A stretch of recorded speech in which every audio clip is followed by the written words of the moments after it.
Hello दोस्तों, नमस्कार है आपका मेरे चैनल पर। आज हम चौथे नवरात्रि माँ कुष्मांडा की एक व्रत कथा सुनेंगे।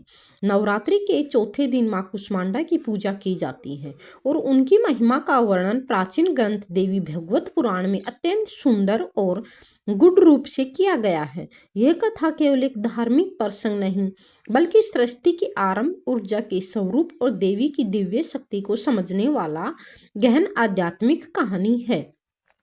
सृष्टि के प्रारंभ में जब चारों ओर अंधकार ही अंधकार था, न कहीं प्रकाश था और न कोई दिशा थी, न समय का कोई अस्तित्व था, तब समस्त ब्रह्मांड शून्य अवस्था में था। उस समय न देवता थे, न मनुष्य, न पृथ्वी, न आकाश।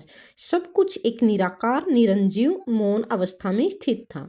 उसी समय आदि शक्ति ने अपने सूक्ष्म स्वरूप से प्रकट होकर इस अंधकार को समाप्त करने का संकल्प लिया। यह वही दिव्य क्षण था जब माँ कुष्मांडा का प्रकट्य हुआ। कहा जाता है कि उन्होंने अपनी मंद मुस्कान से ब्रह्मांड की रचना की, इसलिए उनका नाम कुष्मांडा पड़ा, जिसमें कु का अर्थ है छोटा, उष्म का अर्थ होता है ऊर्जा या गर्मी और अंड का अर्थ होता है ब्रह्मांड। अर्थात उन्होंने अपनी सूक्ष्म ऊर्जा से इस विराट ब्रह्मांड की उत्पत्ति की। जब उन्होंने अपनी दिव्य हंसी बिखेरी, उसी क्षण एक प्रकाश उत्पन्न हुआ जिसने पूरे शून्य को आलोकित कर दिया। उसी प्रकाश से सूर्य, चंद्रमा, तारे और ग्रहों की रचना हुई। माँ कुष्मांडा को इसलिए सूर्य मंडल के भीतर निवास करने वाली देवी भी कहा जाता है, क्योंकि वही समस्त ऊर्जा का मूल स्रोत है। उनकी शक्ति से ही सूर्य को तेज प्राप्त होता है और उसी से पूरी सृष्टि में जीवन संभव होता है। देवी भागवत पुराण में वर्णन आता है कि जब सृष्टि का निर्माण हो रहा था, तब माँ ने अपनी 8 भुजाओं से विभिन्न अस्त्र शस्त्र और वरद मुद्रा धारण कर सभी दिशाओं में ऊर्जा का संचार किया। उनके हाथों में कमंडल, धनुष, बाण, कमल, अमृत कलश, चक्र और गदा जैसे दिव्य आयुध थे, जो इस बात का प्रतीक है कि वे सृष्टि की रचयिता ही नहीं, बल्कि पालन और संहार की भी अधिष्ठात्री है। उनके एक हाथ में जपमाला होती है, जो ध्यान साधना और आत्मिक उन्नति का संकेत देती है। इस कथा में यह भी बताया गया है कि देवता और ऋषि मुनि संकट में पड़ते हैं और उन्हें कोई मार्ग नहीं सूझता, तब वे माँ कुष्मांडा का ध्यान करते हैं। उनकी कृपा से ही सभी बाधाएं दूर होती हैं और जीवन में सुख, शांति, समृद्धि और स्वास्थ्य का संचार होता है। विशेष रूप से यह माना जाता है कि जो भक्ति नवरात्रि के चौथे दिन सच्चे मन से उनका व्रत रखते हैं और कथा सुनते हैं या पढ़ते हैं, उनके जीवन में ऊर्जा, आत्मविश्वास और सकारात्मकता का संचार होता है। व्रत कथा के अनुसार एक समय में एक गरीब भक्त था जो अत्यंत श्रद्धा से माँ की पूजा करता था, लेकिन उनके जीवन में निरंतर दुख और अभाव बना रहता था। एक दिन उसने सच्चे मन से माँ कुष्मांडा का व्रत रखा और पूरी श्रद्धा के साथ उनकी कथा सुनी। उनकी भक्ति से प्रसन्न होकर माँ ने उन्हें दर्शन दिए और उसे सुख समृद्धि का आशीर्वाद दिया। धीरे धीरे उसका जीवन बदल गया। उसके घर में धन धान्य की वृद्धि हुई और उसका परिवार खुशहाल हो गया। इस कथा से यह संदेश मिलता है कि सच्ची श्रद्धा और भक्ति से माँ कुष्मांडा की कृपा अवश्य प्राप्त होती है।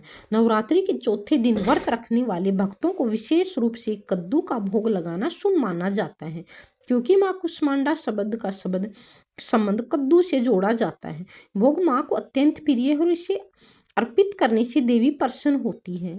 इस दिन ध्यान करते समय भक्तों को अपने हृदय चक्र पर ध्यान केंद्रित करना चाहिए, जिससे आत्मिक शांति और ऊर्जा का अनुभव होता है।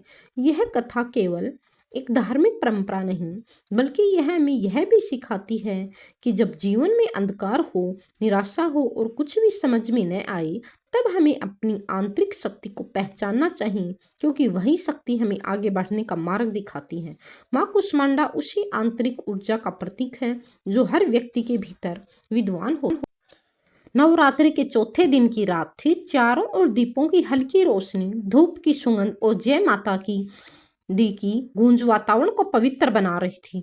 उसी पावन समय में गांव के मंदिर में एक बुजुर्ग साधु बैठे थे और उनके चारों ओर लोग माँ कुष्मांडा की कथा सुनने के लिए एकत्रित हुए थे। ये कथा उसी दिव्य शक्ति की है जिसकी महिमा का वर्णन देवी भागवत पुराण में मिलता है। बहुत समय पहले की बात है। एक छोटा सा गांव था जहाँ एक गरीब युवक रहता था। उसका नाम माधव था। वह बेहद मेहनती था, लेकिन उसके जीवन में हमेशा अभाव ही बना रहता था। कभी भोजन की कमी, कभी पैसों की तंगी, कभी घर में बीमारी। ऐसा लगता था जैसे उसके जीवन में खुशियां आना ही भूल गई हो। एक दिन निराश होकर वह जंगल की ओर चला गया है। यह सोच रहा था कि आखिर उसकी किस्मत इतनी खराब क्यों है। चलते चलते वह एक पुराने मंदिर के पास पहुंचा जो पूरी तरह से सुनसान था। मंदिर के अंदर माँ की एक अद्भुत मूर्ति थी। 8 भुजाओं वाली बड़ी तेजस्वी और दिव्य मूर्ति थी। जैसे ही माधव ने उस मूर्ति को देखा, वह अचंभित हो गया। उसके मन में एक अजीब सी शांति उतर आई। तभी वहां एक साधु प्रकट हुई और उन्होंने माधव से कहा कि हे बेटा, यह माँ कुष्मांडा का मंदिर है। ये वही देवी हैं जिन्होंने अपनी एक मुस्कान से पूरे ब्रह्मांड की रचना की थी। यदि तुम सच्चे मन से इसका व्रत करोगे तो तुम्हारे जीवन का अंधकार भी दूर हो जाएगा। माधव ने श्रद्धा से सर झुका लिया और पूछा, हे महाराज, मैं इसके लिए क्या करूं जिससे मेरे जीवन में सुख, शांति और समृद्धि आए।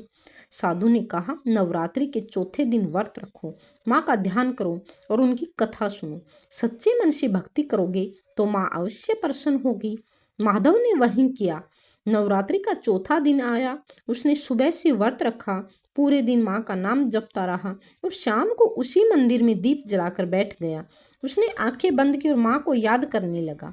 धीरे धीरे वातावरण बदलने लगा। मंदिर में हल्की सी रोशनी फैलने लगी और अचानक एक तेजस्वी प्रकाश के बीच माँ कुष्मांडा प्रकट हुई।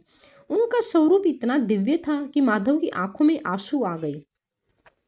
माँ ने मुस्कुराते हुए कहा, माधव, तुम्हारी भक्ति ने मुझे प्रसन्न कर दिया है। बताओ तुम्हें क्या चाहिए। माधव ने कांपती आवाज में कहा, माँ, मुझे कुछ नहीं चाहिए, बस मेरे जीवन का यह अंधकार दूर कीजिए। माँ ने अपनी करुणा भरी दृष्टि उस पर डाली और कहा, जैसे मैंने इस सृष्टि के अंधकार को अपनी मुस्कान से दूर किया था, वैसे ही तुम्हारे जीवन का अंधकार भी अब समाप्त हो गया है। इतना कहकर माँ अंतर्धान हो गई। अगले ही दिन से माधव का जीवन बदलने लगा। उसे काम मिलने लगा, उसकी मेहनत रंग लाने लगी, घर में सुख, शांति, समृद्धि आने लगी। कुछ ही समय में उसका जीवन खुशियों से भर गया। वह हर साल नवरात्रि के चौथे दिन माँ कुष्मांडा का व्रत रखता और लोगों को उनकी कथा सुनाता। धीरे धीरे पूरा गांव माँ की भक्ति में लीन हो गया। कहते हैं, आज भी जो भक्त सच्चे मन से माँ कुष्मांडा का व्रत रखता है और यह कथा सुनता है, उसके जीवन से अंधकार दूर हो जाता है, उसके घर में सुख, शांति और समृद्धि आती है और सभी प्रकार के क्लेश दूर हो जाते हैं। माँ उसे ऊर्जा, स्वास्थ्य और सुख समृद्धि का आशीर्वाद देती है, क्योंकि माँ कुष्मांडा केवल सृष्टि की ही रचयिता नहीं है, वह हर उस दिल में प्रकाश भर देती है जो सच्चे मन से उन्हें पुकारता है। जय माता दी। तो दोस्तों, आपको वीडियो कैसी लगी? अगर वीडियो अच्छी लगी हो तो प्लीज़ वीडियो को लाइक करें, शेयर करें और चैनल को सब्सक्राइब करें। आपको माता रानी की कसम, अगर इन नवरात्रों में आप मेरी हर वीडियो को लाइक, शेयर और सब्सक्राइब करते हो और पूरा देखते हो तो आपकी माता हर मनोकामना पूरी करेगी। और नीचे दिए गए कमेंट बॉक्स में जय माता दी लिखना बिल्कुल भी ना भूलें और दिए गए रेड बटन को भी दबाएं ताकि मेरी आने वाली हर वीडियो आप तक पहुंच सके।